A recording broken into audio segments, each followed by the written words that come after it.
The Mycegenian, called Mycelium 72, was very friendly and served as their guide. They came to a semicircular seat of white stonite, which sparkled in the light, as did the sacratorium. Harry asked him if tribespeople could enter the sacratorium as spectators.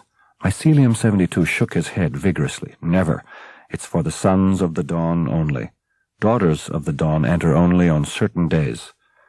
When I was young, my parents took me, but it was just people reading from the book and weeping for the old days. Your mind has to be totally on the lost world.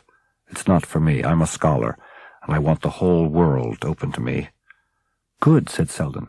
We feel that way too. We are scholars, and we have read the great works of your people. I've read about the lost world, and I've read about robots. That is why I would like to be able to enter the sacratorium. I would like to see the robot. Doors kicked lightly at Seldon's ankle, but he ignored her. I don't believe in such nonsense, protested Mycelium 72. Seldon persisted. Where would it be if it was in the sacratorium? Might there not be a hidden place, a special place? Mycelium 72 said uneasily, There's the Elder's Eyrie, but there's nothing up there, and I wouldn't advise you to try to get up into it. I don't think you would like what would happen if they found a tribesman inside. Well, best of the dawn to you, and he rose suddenly and hurried away. Seldon looked after him, rather surprised. What made him rush off like that? I think, said Doors, it's because someone is approaching. And someone was. A tall man in an elaborate white gown, crossed by a glittering red sash. Harry rose as the new Mycegenian approached. Doors Venabili rose also and carefully kept her eyes lowered. The other stood before them. He too was an old man, but more subtly aged than Mycelium 72. His bald head was beautifully round, and his eyes were a startling blue, contrasting sharply with the bright, all but glowing red of his sash. I am Skystrip 2, he said with authority, an elder of the sacratorium. And your position, tribesman? We, said Seldon, are scholars of Streeling University. We are here to study the ways of Mycegen. By whose authority? Asked the elder. By that of Sunmaster 14, who greeted us on our arrival. Skystrip 2 fell silent for a moment, and then a small smile appeared on his face. The High Elder, I know him well. What is your interest in the sacratorium? The robot, said Seldon. The elder stared at Seldon in shocked surprise. Then, bending to bring his lips close to Seldon's ear, he said, Leave now, or I will raise the cry of invasion. Were it not for the High Elder, I would not give you even this one chance to leave. And Doors, with surprising strength, nearly pulled Seldon off his feet as she stepped hastily away, dragging him along with her. It was over breakfast the next morning, not sooner, that Doors took up the subject, and in a way that Seldon found most wounding. We were driven out, she said. And for what? What did we gain? Only the knowledge that there is a robot in there. Despite what Mycelium 72 said, the elder would not have reacted the way he did if there were no robot inside. Seldon was determined to try to get in. After breakfast, he and Doors went to buy a red sash. His plan was to go to the Sacratorium Annex Library, where the old Mycegenian had told them all the tribespeople data were kept. From this library, he hoped to find the entrance to the Sacratorium. Mycelium 72 said not to try to get up into the Elder's Eyrie. Up.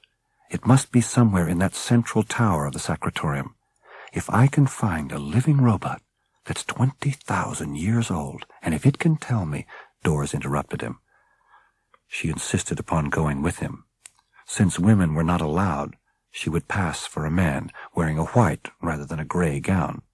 You can't see my breasts under it, she said, and I have the same smooth, unmarked face a man has. All I need is a white gown and a red sash. In fact, any sister could do it. Harry objected, but Doors stood firm, and that was that.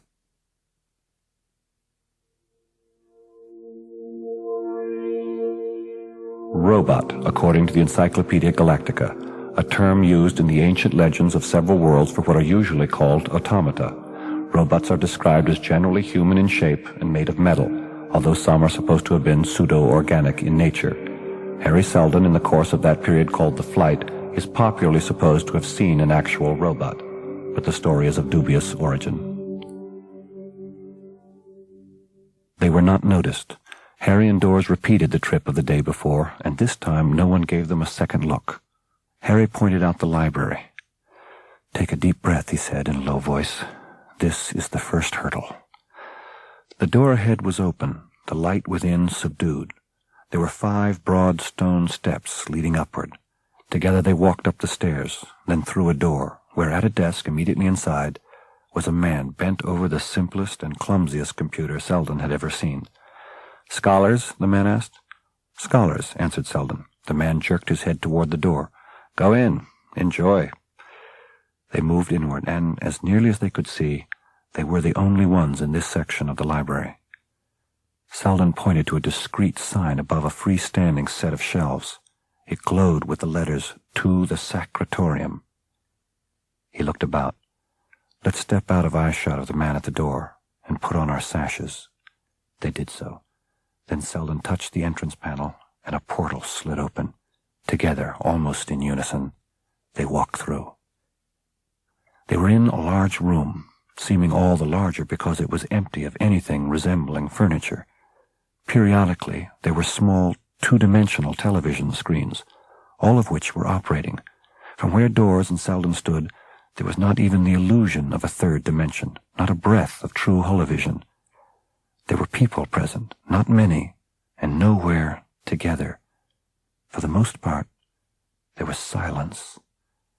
Seldon leaned toward Dors, who instantly put a finger to her lips, then pointed to one of the television monitors. The screen showed an idyllic garden bursting with blooms, the camera panning over it slowly. A soft voice explained that the garden had been reproduced from an ancient guidebook and photographs. "Someone may start wailing at any moment," Dors whispered. "They're mourning their lost world." "Wait," said Seldon. "Come this way." Dors frowned, following him to another screen. "Robots here," he said under cover of the sound as it came on. The picture showed a line of hedges in the foreground, and 3 of what could only be described as robots. They were apparently metallic and vaguely human in shape. "They are what I would expect automata to be," said Harry. "I want to see the organic ones, the humanoids. We must find the Elder's Eyrie." They paced along the wall, passing from screen to screen, until Dors clutched Seldon's arm. Between 2 screens were lines marking a faint rectangle. "A door," she said. Seldon looked about surreptitiously. "How would it open?" he asked. There was no entrance badge. "It's just not marked," said Dors. Then she noticed a slight discoloration on the wall. "How many palms?" she asked. "How many times?" Seldon held his breath. He touched the discolored spot to no avail, and then placed his palm full upon it and pressed. The door opened silently. Seldon stepped through rapidly, and Dors followed him as the door closed behind them. The rather narrow room they had entered was somewhat dark, but as they stepped further into it, the light brightened. Dors looked about. "There is no robot." "This isn't the Eyrie," Seldon said. "We have to go up."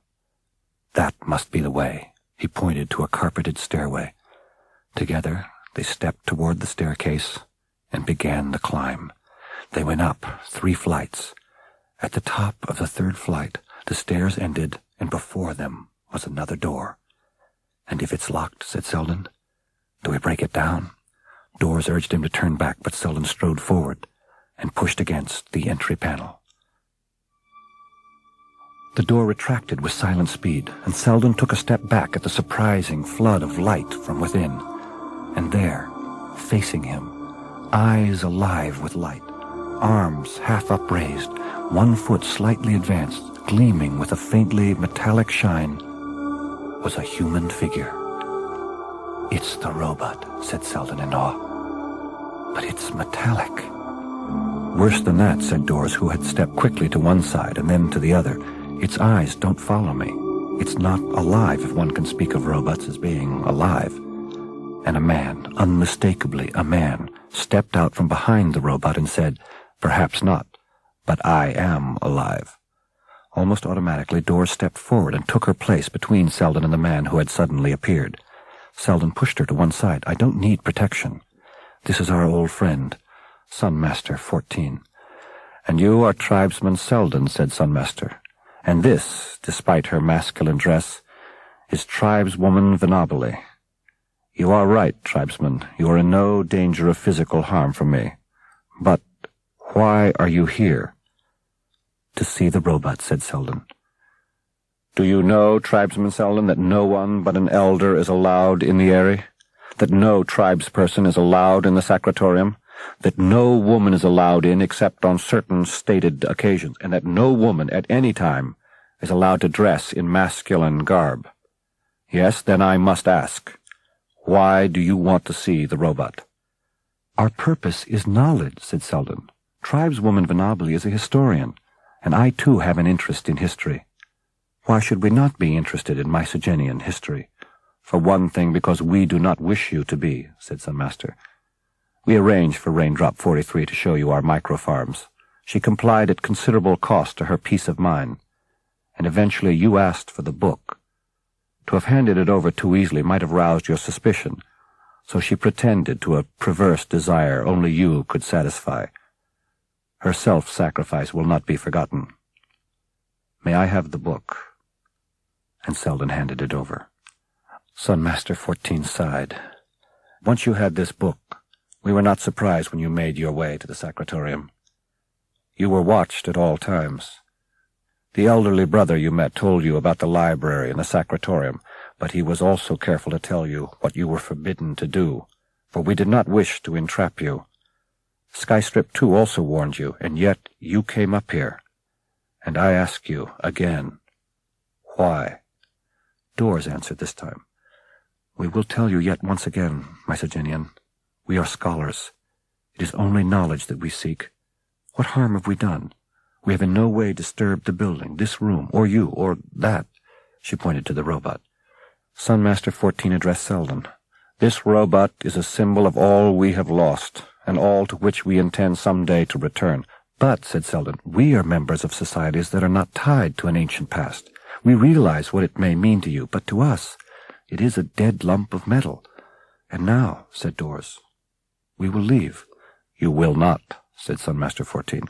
"By coming here, you have committed a crime." His lips curved in a wintry smile. "Let us remain reasonable," said Seldon. "You may be the law in Mycogen over local affairs, but you are not the law over us, and you know it." Sunmaster 14 was not swayed. "Tribesman Hummin brought you here as fugitives, and we Mycogenians strongly suspect that you are running from the Emperor. Why should the Emperor object if we do his work for him?" "Because," said Seldon, "even if we were fugitives from Imperial authorities, your killing us, for whatever reason, without due Imperial process would be to defy the Emperor's authority. No Emperor could allow such a precedent. Do you wish in your eagerness to be rid of us, to have Imperial soldiery loot your farms and dwellings, desecrate your Sacratorium, and take liberties with the sisters? Consider." Sunmaster 14 smiled once again. "Actually, I have considered, and there is an alternative. After we condemn you, we could delay your execution to allow you to appeal to the Emperor for a review of your case."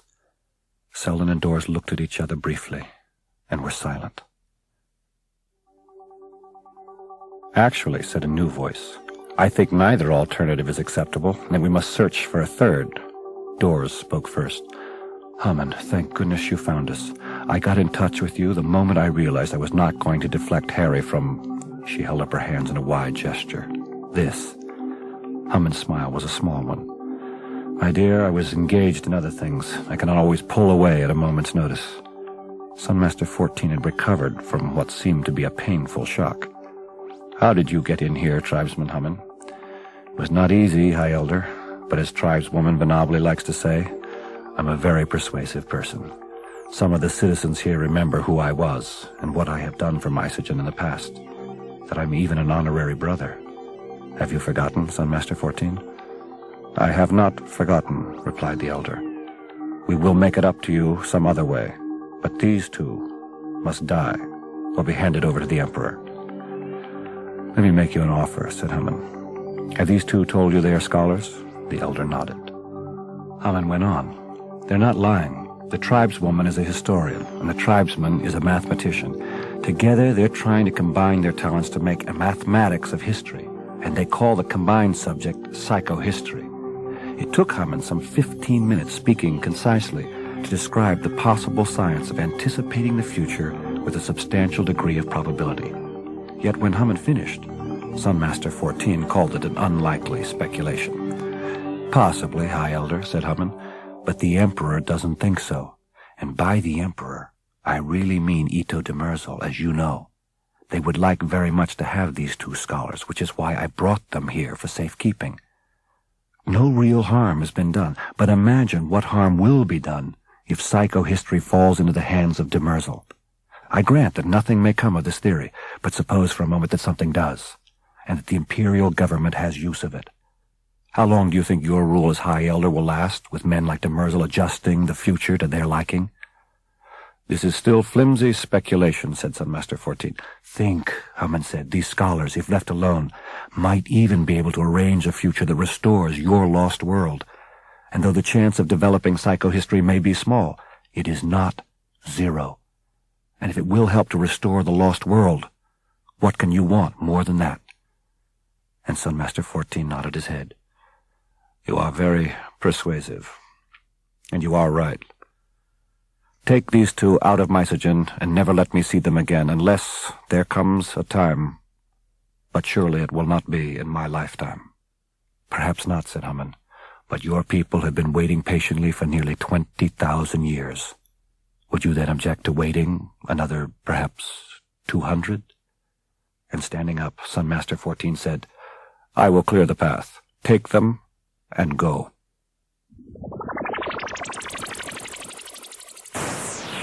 They were back in a tunnel, going from Mysogen to... Seldon did not know where. He hesitated to ask. Hammond did not seem to welcome conversation. He sat in the front of the four-seater while Seldon and Dors shared the back seat. It was Dors who finally asked, Cheddar, why don't you tell us where we're going? Somewhere, answered Hammond, where it may be difficult for you to get into trouble, although I'm not sure such a place exists. Seldon spoke up. The thing is, Hammond, I had the idea that there were humaniform robots, that they were long-lived, that at least one might still be alive, and that it might be in the Sacratorium. Where did you get your information about humaniform robots? Asked Hammond. Seldon admitted that he had gotten a copy of the book. They speak of humaniform robots that could not be distinguished from human beings in appearance. There may have been only a handful, but one of them the book refers to as renegade. It seems to have an unpleasant significance, but I couldn't make out what. It's not a proper name, commented Dors. It's an archaic word that means, roughly, what traitor would mean in Galactic. Seldon said, there was another point that the book made. It seemed to say that the renegade could somehow tap human emotions, influence them. Any politician can, observed Hammond with a shrug. Well, said Seldon, I would give a great deal to find an ancient humaniform robot that I could question about the Galactic Society when it consisted of only a handful of worlds. From so small a galaxy, psychohistory could be deduced more easily. Hammond said, are you sure you could trust what you heard? After many thousands of years, what a robot remembers best may be what you wish him to remember least. Seldon was in despair. Wherever I turn, working out psychohistory looks impossible. But, Hammond answered, a route may be found that none of us would at this moment expect. Give yourself more time. And Seldon sighed and said, well, I'll try. But I'm out of hope. Possible, but not practical, I said to begin with, and I am more convinced of that now than I ever was before. Hugo Amaral, according to the Encyclopaedia Galactica, was a mathematician who, next to Harry Seldon himself, may be considered most responsible for working out the details of psychohistory. Born into the hopeless poverty of the lower classes of Dal, a sector of ancient Trantor, he might have passed his life in utter obscurity were it not for the fact that Seldon, quite by accident, encountered him. Gerard de Salver of the Dal sector was short. The top of his head came up only to Harry Seldon's nose. He sprouted a thick black mustache and curly black hair. He lived with his wife and a half-grown daughter in an apartment of 7 small rooms. Hammond had arranged the doll sector as sanctuary because it was poor and unremarkable, and unlikely to attract the attention of the Emperor and Demerzel. He said to Harry and Doris, "Try not to get into trouble, and try not to get your host family in trouble either." Tisalver at least did not seem to anticipate trouble of any kind, and his pleasure at the company he now had, quite apart from the rent credits he would be getting, seemed sincere. He had never been outside Dal, and his appetite for tales of distant places was enormous. After dinner, when the entire family was assembled, Seldon and Doris were expected to talk of the outside world. They asked Harry about Helicon, but he demurred. "It's just a world like any other," he said. "Only Trantor is different from all the rest." The sentence echoed in Harry's mind. For a moment, he grasped it, and for some reason thought of Dora's hand-on-thigh story. But it was a fleeting thought. After 3 evenings of questioning, Seldon found himself tiring. That evening he said to Tisalver, "You know, Master Tisalver, you've never told me the nature of your work." "Me?" Tisalver placed his fingers on his chest, which was covered by the simple white T-shirt that was the standard male uniform in Dal. "I work at the local holovision station in programming. It's very dull." "But it's respectable," said Mistress Tisalver. "It means he doesn't have to work in the heat sinks." The heat sinks, explained Tisalver, were what Dal was best known for. They supplied half of all Trantor's energy. When Doris expressed interest in the heat sinks, Tisalver offered a tour the next day. His wife, however, looked down on this. "It's no place for a decent woman," she said. It was early evening when they set out for their tour, and there was an attractive twilight glow above. Master Tisalver hurried his guests onto an elevator. "It's a busy world on the lower levels," he explained. When the elevator came to a halt, they stepped out into a blast of heat. A short, dark, young executive introduced himself as Hanno Linder. He offered to show them around, but warned that it would not be comfortable. He took a deep breath and said, "Okay, out into the soup." At first, Seldon was aware only of computers and machinery, huge pipes, flickering lights, and flashing screens. The overall light was comparatively dim, though individual sections of machinery were illuminated. They were approaching a congregation of people now, about a dozen men and women. Hanno Linder held up his arms. "Heat sinkers, we have 2 visitors from outside, 2 outworlders, 2 scholars. They've got worlds running short on energy, and they've come to see how we do it here on Dal. They think they may learn something." "They'll learn how to sweat," shouted a heat sinker, and there was raucous laughter. But one young man stepped forward, staring at Seldon with intense, deep-set eyes, his face a humorless mask. "I know you," he said. "You're the mathematician."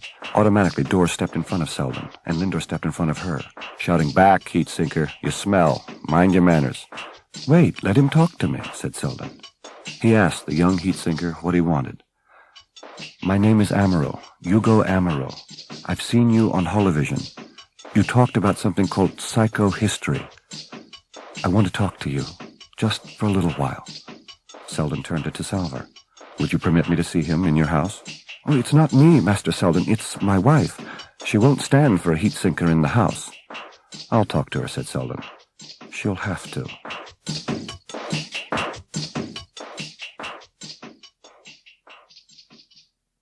Cecilia Tisalver opened her eyes wide. "A heat sinker? Not in my apartment." "Why not?" said Seldon. "Besides, you'll be coming to my room." "I won't have it," said Mistress Tisalver. "There's neighbors to think of. A sweaty, smelly heat sinker."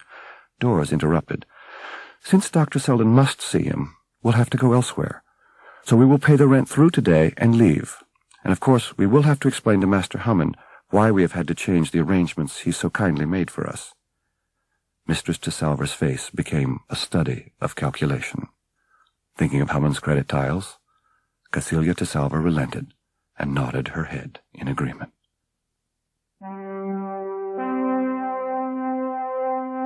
Hugo Amaral arrived a few minutes before 1400, looking about warily. His hair was neat, and his thick mustache was combed and turned up slightly at the edges. His T-shirt was startlingly white, and he carried a bag. Seldon and Doris ushered him rapidly through the apartment and into Seldon's room. "Dr. Seldon," said Amaral, "I wanted to see you because You see, I want to become a mathematician, too. What's stopping me is I'm a Dahlite, a heat sinker on Dahl. I don't have the money to get an education, but I taught myself. I liked number theory, and I came up with some new things. I've brought some of them. He handed Seldon the bag he was carrying. For a long time, Seldon studied Amiral's papers. The work was naive in the extreme, but he allowed no smile to cross his face.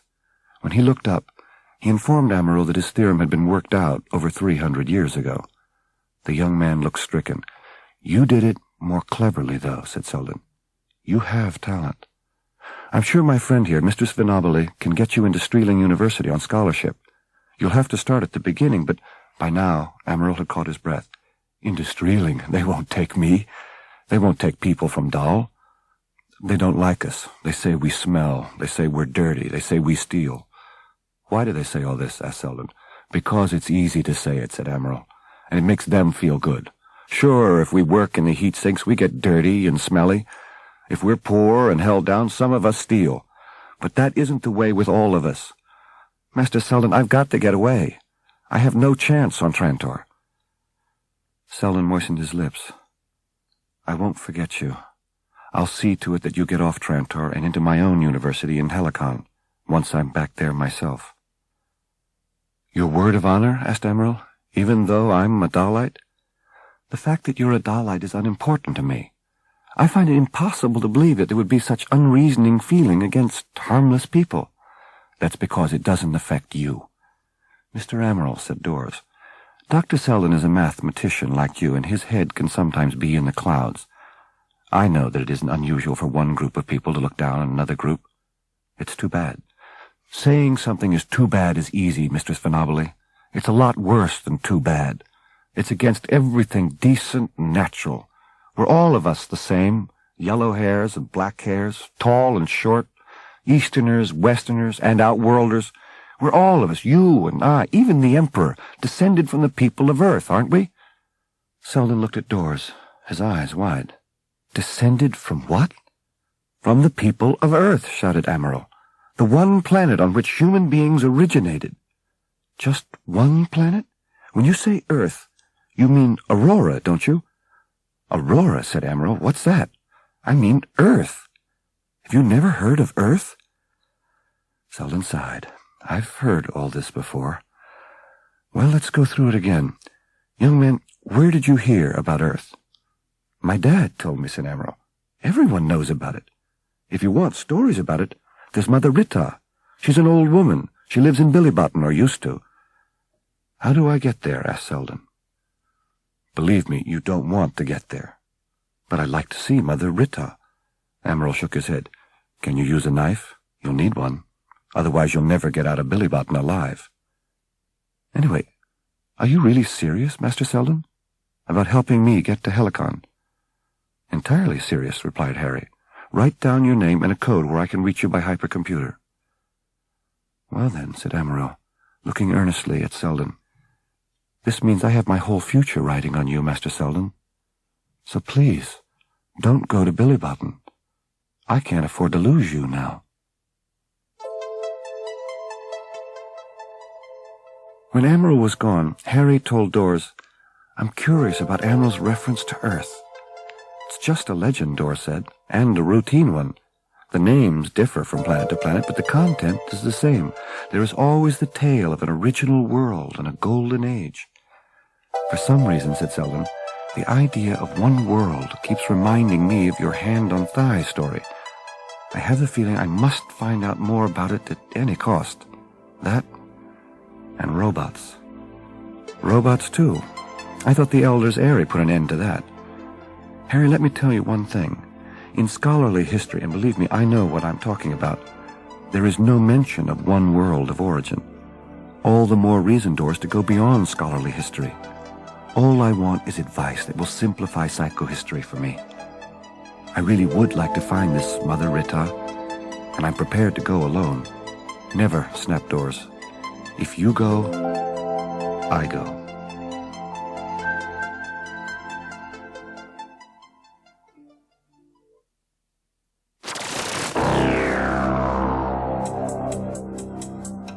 Harry and Doris took the expressway to the Billy Bottom stop. It was early afternoon, and at first glance, it seemed much like the part of Doll they had left. The air, however, had a pungent aroma, and the walkway was littered with trash. The atmosphere was uncomfortable, and as tense as a too tightly coiled spring. Perhaps it was the people. Every person who passed, moving in either direction, turned to stare at Seldon and Doris. Every pair of eyes followed them with ill will. A boy, who looked to be about 12, had come to a full halt and was staring at them. His face was smudged, but his eyes were bright, sharp.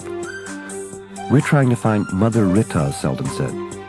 The boy approached 2 steps closer. His eyes flickered. "You want your fortune? You come to Billy Bottom, guy, with your fancy clothes? I can tell your fortune. All bad." They managed to find out that the boy's name was Rach. He finally offered to take them to Mother Rita if Doris would give him one of the knives she carried on her belt. Seldon objected. "Those are grown people's knives, Rach. You're too young." "Then I guess I'm too young to know where Mother Rita lives." Seldon grew uneasy. It was possible they might attract a crowd. He asked Rach, "Can you read?" "Nah." "Can you use a computer?" "A talking computer," said Rach. "Sure, anyone can." Seldon offered to buy Rach a computer and teach him how to read if he would take them to Mother Rita. Rach agreed. When they'd bought the computer, the boy reached for it, but Seldon put it in his pouch and said, "You've got to get me to Mother Rita first." "You better give it to me then," said Rach. He turned and led them quickly along the walkway past curious stairs. They followed him into an apartment complex, and Seldon, who meant to retrace his steps later, was quickly lost. Rach knew his way, though, and they wandered through alleys deeper into the complex. Hanging over it all was an air of total decay, inhabitants slinking past in clear resentment of the outsiders' invasion. And finally, Rach stopped before a dark, scarred door on which the number 2782 glowed feebly. "This is it," he said. Seldon pushed the signal button, but nothing happened. "It don't work," said Rach. "You gotta bang, loud. She don't hear so good." Seldon pounded his fist on the door and was rewarded with the sound of movement inside. A shrill voice called out, "Who wants Mother Rita?" Seldon shouted, "2 scholars." He tossed the small computer to Rach, who snatched it, grinned, and ran off. Seldon then turned to face the opening door and Mother Rita. Mother Rita was well into her 70s, but had the kind of face that, at first glance, seemed to belie that. Plump cheeks, a little mouth, a small, round chin, slightly doubled. She was very short, and she moved with difficulty. Come in," she said, and peered at them as though her eyesight were beginning to fail. "Outsiders, outworlders even, am I right? You don't seem to have the smell of Trantor about you." "You are right, Mother Rita. I am Harry Seldon of Helicon, and my friend is Doris Venabili of Cinna." "So," she said, "you have come to learn the future from old Mother Rita." "Not quite," said Seldon. "I have come to learn the past." "Excellent," said Mother. "But I earn my fees." "We will pay any reasonable fee," said Seldon, "if you tell us about Earth. We wish to hear the truth." The old woman, who had been shuffling about the room, stopped short. "What do you want to know about Earth?" "What is it, to begin with?" asked Seldon.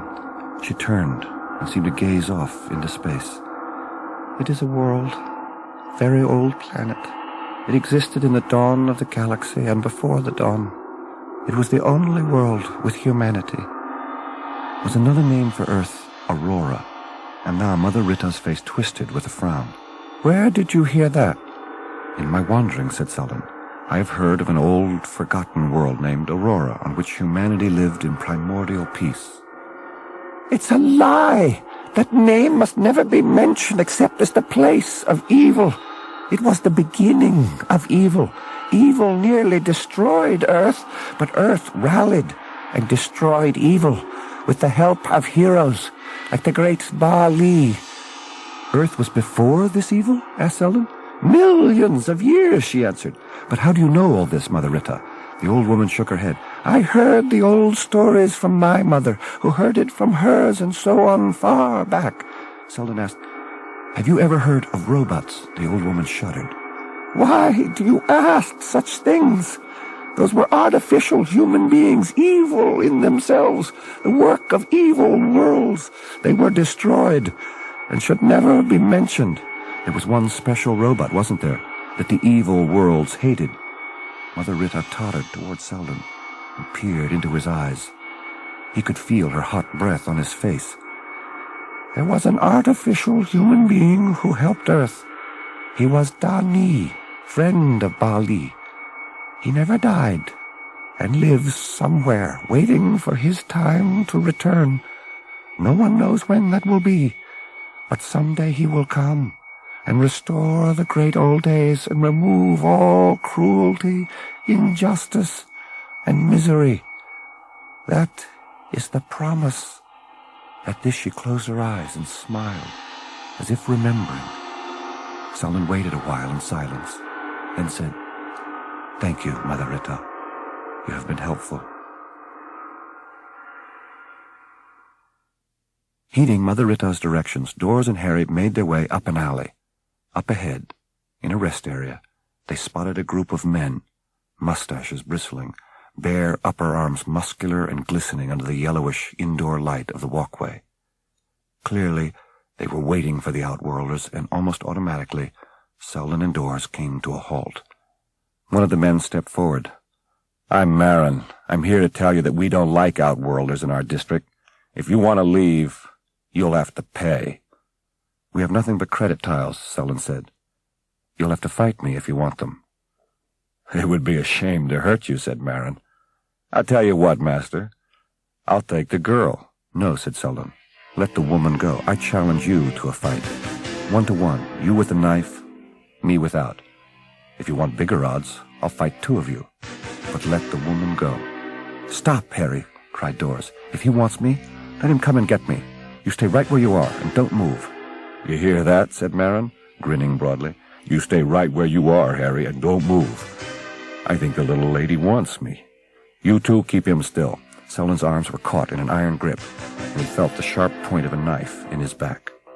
Dors called out again, "Don't move, Harry." She turned to face Marin, her half-closed hands poised near her belt. He moved in on her purposefully, and she waited until he had come within arm's length. Suddenly her own arms flashed, and Marin found himself facing 2 large knives. Marin lunged with his knife. Dors' left-hand blade moved flashingly and caught his with a force that pushed his arm aside. Her right-hand blade flashed inward and made a diagonal slit in his T-shirt. A thin, bloody line smeared the dark skin beneath. Seldon felt the grip on his arms weaken. He tensed himself. Now Marin lunged again, and again Dors' left-hand blade caught his knife, while her right hand twisted agilely and drew downward, even as Marin's hand closed upon it. His hand closed on nothing but the blade, and when he opened his hand, there was blood on his palm. Seldon felt the grip on his arms weaken further. He lifted them suddenly, pushing up and forward, and was free. His 2 captors turned toward him with a sudden shout, but he quickly kneed one in the groin and elbowed the other in the solar plexus, and both went down. Dors shouted, "Just keep them off, Harry. Don't attack yet. As for you, Marin, my next stroke will not be a scratch." Marin, totally enraged, roared incoherently and charged blindly. Dors, dipping and sidestepping, kicked her foot against his right ankle, and down he crashed, his knife flying. She then knelt, placed one blade against the back of his neck and the other against his throat, and said, "Yield." With another yell, Marin struck out against her with one arm, but she was upon him in an instant, hacking away a section of his mustache. When he drew away, it was dripping blood. Dors shouted, "It won't grow again, Marin. Some of the lip went with it. Attack once more, and you're dead." Marin had had enough. He stumbled away, moaning. The other men turned and scurried away. Dors lifted her eyebrows and said to Seldon, "This time at least Hummin can't complain that I failed to protect you. I think the news will spread with enormous speed, and we can get out of Billy Bottom without fear of being stopped." She was quite right. Both Harry and Dors had taken lingering baths and had changed their clothing by the time Gerard Tressalver came home that evening. Tressalver said, "I understand there was a knife fight in Billy Bottom, you and Mistress against 100 thugs, and you killed them all." Seldon tried to explain what had happened. "We can't have that sort of thing in this house," said Cecilia Tressalver. On account of you, we have trash from the street standing in the doorway." Tisalver broke in. "What my wife means is that an urchin from Billybottom wishes to see you, and we are not accustomed to that sort of thing in this neighborhood. It undermines our standing." Seldon smiled dryly. "Ah, here comes the urchin under discussion. And it's Rach, which somehow doesn't surprise me." Rach entered, looking about, clearly intimidated. As the Tisalvers left and slammed the door behind them, Rach told Harry and Doris that he had followed them from Mother Rita's.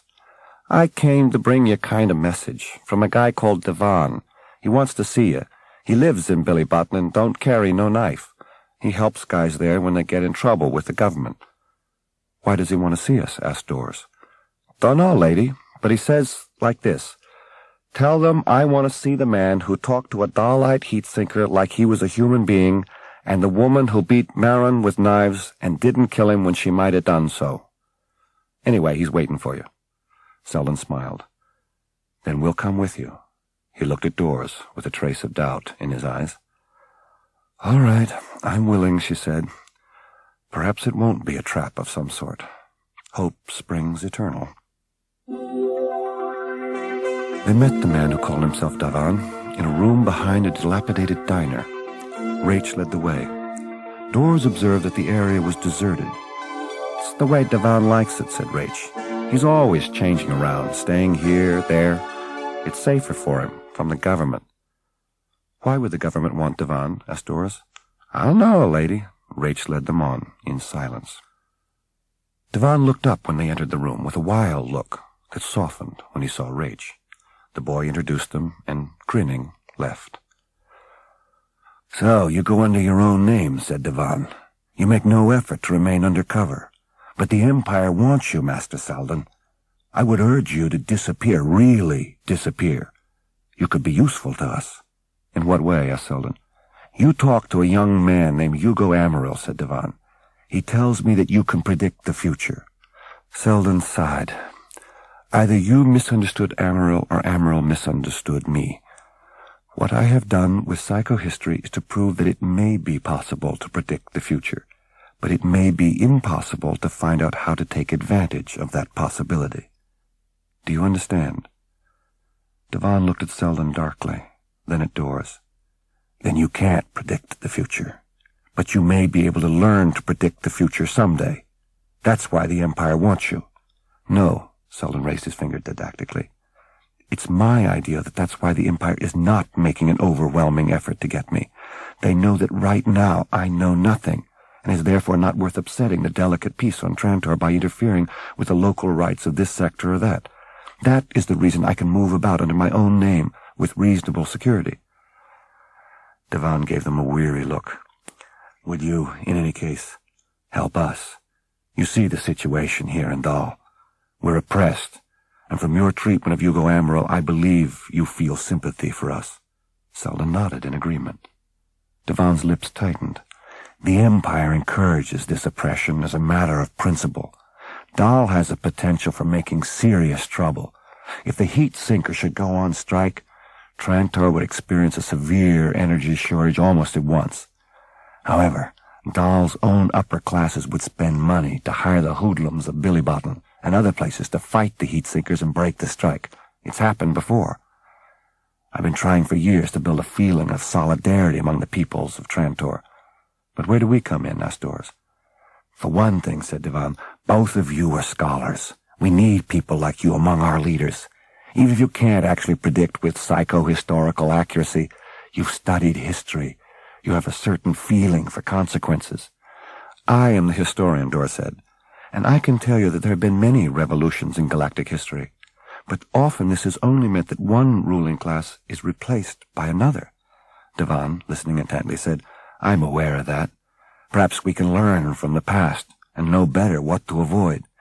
"Even with right on your side," said Doris, "there is nothing your Dalite knife handlers can do as long as there's an army with kinetic, chemical, and neurological weapons, an army willing to use them against your people." "But Trantor is a multi-governmental world," said Devon. "Each sector has its own rulers, and some are anti-Imperial. If we can get a strong sector on our side, which you could help us do, We would not then be merely ragamuffins fighting with knives and stones. I shall assume, said Dors, that you are thinking of the mayor of Y.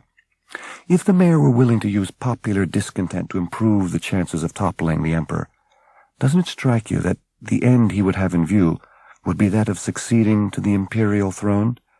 You mean, said Divan, that any powerful leader who's willing to help us may then betray us? But if we are ready for that, might we not betray him? It sounds like a recipe for chaos, said Dors. You will not help us, then?